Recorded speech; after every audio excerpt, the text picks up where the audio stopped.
Welcome to Spotlight on Frazee. I'm your host, Hank Ludke, and I'm here today with Congressman Collin Peterson of the 7th District. Good morning, Collin. Morning. Glad to be in Frazee. It's a beautiful day. Well, it's great to see you here, too. You know, and after a little rain last night. That's right. We got half an inch, you said, here, so I think we got probably less than that in Detroit Lakes, but every little bit helps. It sure does.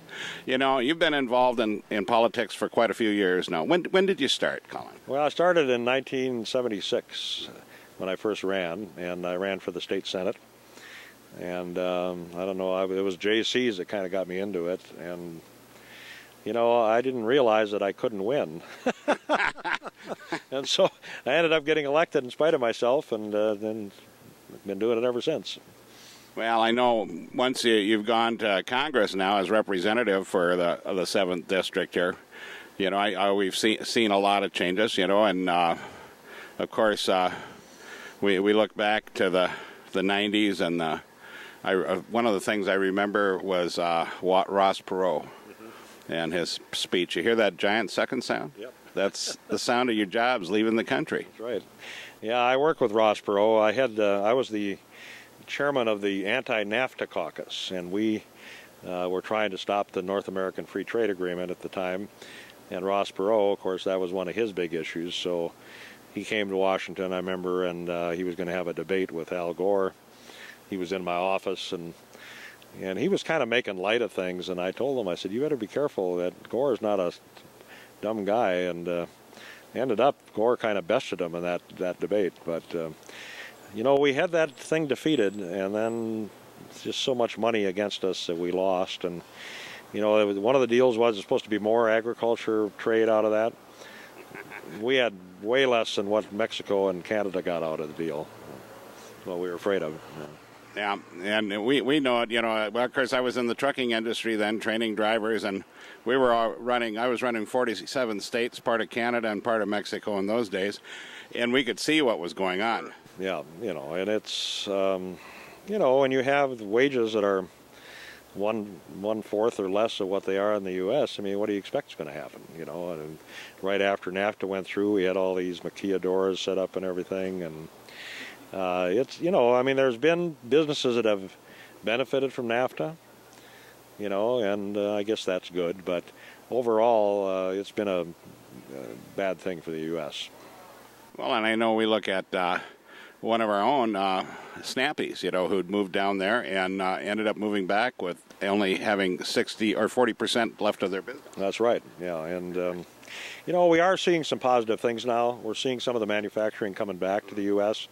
You know, the wages have gone up in Mexico, and that's leveled things out to some extent, you know, and a lot of what moved to Mexico ended up moving to Vietnam and then to China, and keep going to the next place that has the lowest wages, you know. But at some point, you know, other issues come in, quality, being able to, you know, get a hold of somebody in the United States rather than go all the way to China and so forth. It have brought some of this business back. So there's been some positive that's happened. All right. With that, we're going to take a break here on TV3, and we're going to be right back with Congressman Peterson. Welcome back to Spotlight on Frazee. We're here with Representative Collin Peterson from the 7th Congressional District here in Minnesota. And of course, we just got through kind of talking about the free trade agreements, but now, you know, we've see ourselves now, we're still in the Middle East, and we're producing a lot more of our own oil, but we're doing a lot of fracking. We're seeing water issues, agricultural issues.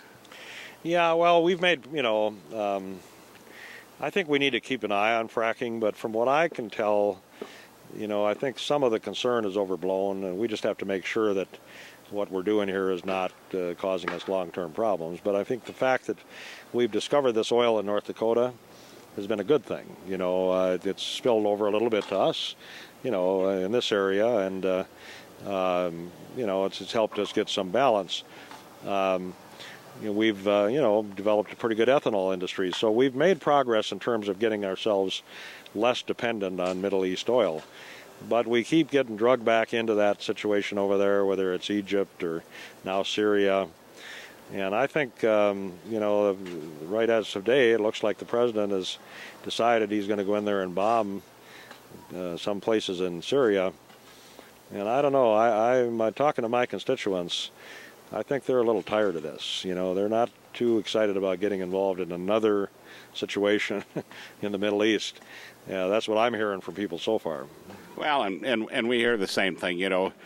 People, are worried we're losing a generation of our men again. Yeah, it's. I've been to these VA hospitals and spent a lot of time with our veterans, and it's a tough situation. I mean, the mental problems that folks have, because when you're serving in that situation over there, whether it's Iraq, Afghanistan, you're under stress all the time because you don't know when that IED is going to blow up. It's just a very tough situation. And we have people coming back where in other wars they wouldn't have survived, but because of with the medical that we now have and being able to get people out and so forth, we've got folks coming back with disabilities, lost limbs and all these kinds of things we're trying to deal with. Our VA healthcare system is better than it was, and it's doing a pretty good job. Some of the disability claims are not getting through like they should, but we've made some progress, but we still need to do more to make sure that our veterans get what they were promised and get what they deserve, given what they've sacrificed for this country. Well, and looking at that, I congratulate you on being up at the ribbon cutting for the new VA medical center up in Fargo. Well, I told people at that ribbon cutting that I was there on the Veterans Committee. I served there for 6 years. And I was there when Ken Kaiser started the overhaul of the VA healthcare system. And at the time, it was very controversial. And people were fighting it. But we persevered, and he did, and the agency did. And I would say now that the VA healthcare system is the best healthcare system we have in the U.S. And it costs less than the regular healthcare system.